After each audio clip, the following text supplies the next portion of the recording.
Thank God August is over. Am I the only one that August tried to kill me like 6 different times? Like, literally, it was awful. I'm not going to get into that, but fuck that shit. Anyway, I am reading other people's shit tonight. Oh. I may be doing this again at Future Poetry's, fair warning. This is kind of a test run.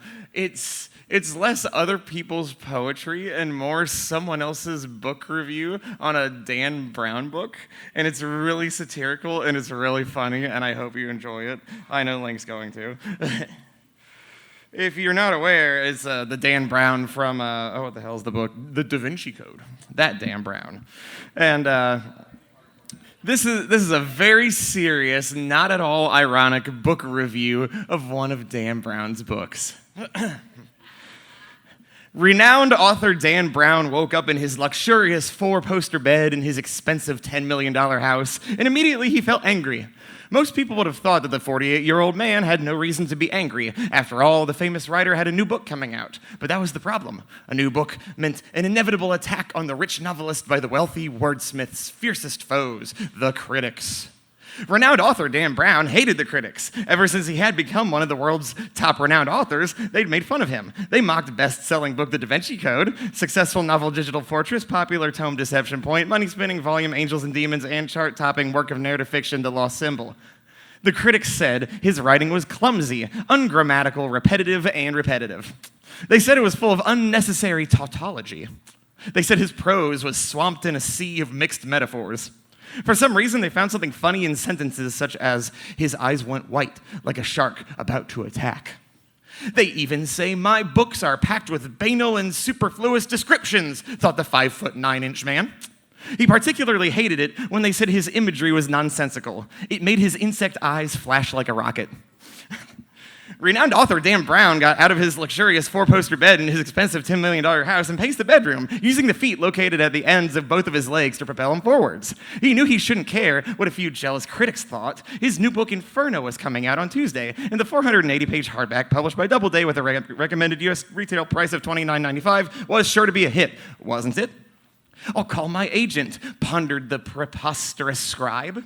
He reached for the telephone using one of his 2 hands. Hello, this is renowned author Dan Brown, spoke renowned author Dan Brown. I want to talk to literary agent John Unconvincing Name. Mr. Unconvincing Name, it's renowned author Dan Brown, told the voice at the other end of the line. Instantly, the voice at the other end of the line was replaced by a different voice at the other end of the line. Hello, it's literary agent John Unconvincing Name, informed the new voice at the other end of the line. Hello, Agent John, it's Client Dan, commented the pecunious scribbler. I'm worried about new book Inferno. I think critics are going to say it's badly written. The voice at the other end of the line gave a sigh, like a mighty oak toppling into a great river, or something else that didn't sound like a sigh if you gave it a moment's thought. Who cares what the stupid critics say, advised the literary agent. They're just snobs. You have millions of fans. That's true, mused the accomplished composer of thrillers that combined religion, high culture, and conspiracy theories. His books were read by everyone from renowned politician Barack Obama to renowned musician Britney Spears. It was said that a copy of the Da Vinci Code had even found its way into the hands of renowned monarch the Queen. He was grateful for his good fortune and gave thanks every night in his prayers to renowned deity God. Think of all the money you've made, recommended the literary agent. That was true, too. The thriving ink slinger's wealth had allowed him to indulge his passion for great art. Among his proudest purchases were a specially commissioned landscape by acclaimed painter Vincent van Gogh and a signed first edition by a revered scriptwriter named William Shakespeare. Renowned author Dan Brown smiled, the ends of his mouth curving upwards in a physical expression of pleasure. He felt much better. If your books brought innocent delight to millions of readers, what did it matter whether you knew the difference between a transitive and intransitive verb? Thanks, John, he thanked. Then he put down the telephone and perambulated on foot to the desk behind which he habitually sat on a chair to write his famous books on an Apple iMac MD093BA computer. New book Inferno, the latest in his celebrated series about fictional Harvard professor Robert Langdon, was inspired by top Italian poet Dante.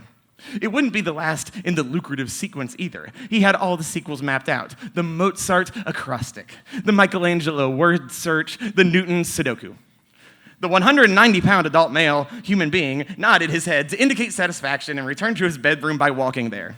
Still asleep in a luxurious 4-poster bed at the expensive $10 million house was beautiful wife Mrs. Brown. Renowned author Dan Brown gazed admiringly at the God, this is a hard word.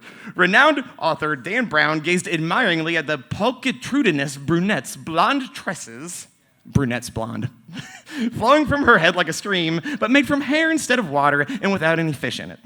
She was as majestic as the finest sculpture by Caravaggio or the most coveted portrait by Rodin. I like the attractive woman, thought the successful man.